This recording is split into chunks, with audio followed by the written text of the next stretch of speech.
Welcome to the Rim Break Rodeo. We hope this video helps. In this video, I will explain who can make the most slime.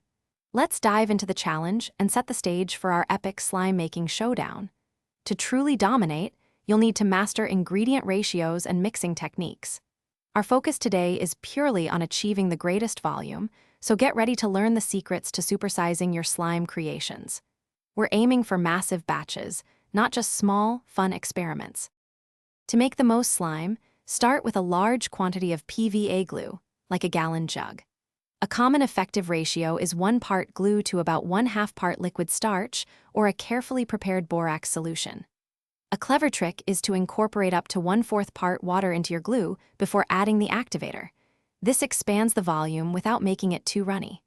Remember, precise measurements are key to achieving a massive, consistent batch.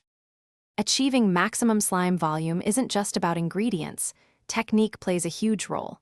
Consistent, thorough mixing, perhaps with a stand mixer, helps incorporate air, making your slime fluffier and larger. Consider adding lightweight fillers like foam beads or a generous amount of shaving cream. These can easily double or triple your volume. After mixing, letting your slime rest for about 30 minutes can also allow it to expand further as air bubbles stabilize. Ultimately, the person who can make the most slime is likely someone with access to bulk ingredients, like 5-gallon buckets of glue and powerful, large-capacity mixing equipment. A dedicated workspace, perhaps a large table or even a garage, is also crucial for handling massive batches. This individual understands the science of slime, precisely controlling ratios and techniques. With consistent practice and a willingness to experiment, they can consistently produce hundreds of liters of slime, far surpassing casual makers. Thanks for watching.